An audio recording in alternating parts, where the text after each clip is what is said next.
Today we begin this 7-week journey towards Easter. 7 weeks doesn't seem very long, but believe me, in about 3.5 weeks you'll be saying, "Oh, dear Lord, when will this be over?" Lent is not a journey simply in time. It's a personal and communal experience. It's a journey we travel together as people of faith, and it is a journey that is very personal to each and every one of us, if we make it so. This personal and communal journey is in response to the invitation of the Lord in our first reading today. Come back to me with all your heart. Let your hearts be broken, not your garments torn. Turn to the Lord your God again, for he is all tenderness and compassion, slow to anger, rich in graciousness, and ready to relent. We have a very striking portrayal of God there in that reading, inviting us, welcoming us, a tenderness and a compassion that is offered to us.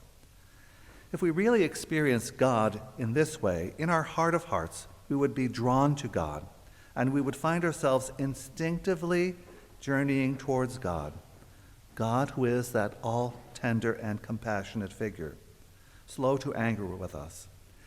And I think we've already responded to that today, for Ash Wednesday is a holy day of opportunity, not one of obligation. You have seized the opportunity to begin anew, to start together with the church at large. I mentioned earlier about Lent is not just an experience of time, but time tells stories. You've experienced many a Lenten journey.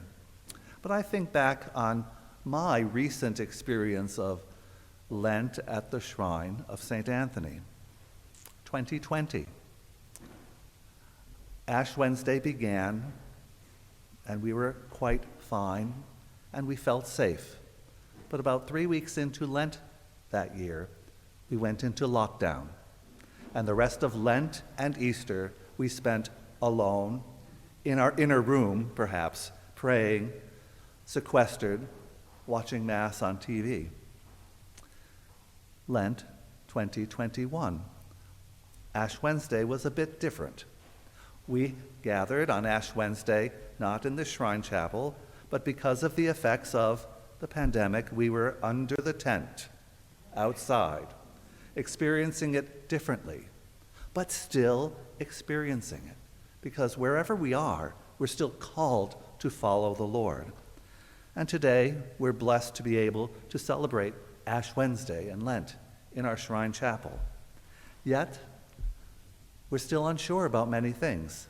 Some are masked, some aren't. All are welcome. And we're still unsure about many things in our world today. We watch our economy, we watch the news, we have some anxieties, and so we enter into this Lent seeking that compassionate and loving God to take away all that worries us. We come to the Lord saying, "Jesus, I trust in you. Change me, mold me, melt me." And for me, I turn to the prayer of St. Teresa of Avila today and share it with you, because it's something I've prayed about over these last days, especially watching the news. Let nothing disturb you. Let nothing frighten you. All things are passing away. God never changes. Patience obtains all things. Whoever has God lacks nothing. God alone suffices. Thank God we have God. He alone suffices. And so today, as you are marked with the cross with ashes, and hear the words, turn away from sin and what's the rest of it? Turn away from sin and,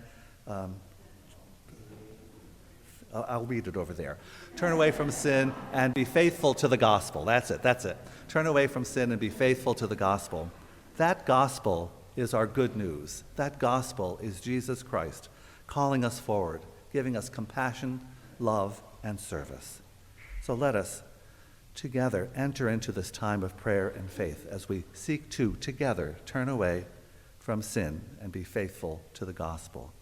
And I ask our Eucharistic ministers today to help me with Brother Pascal in distributing the ashes, so please come forward.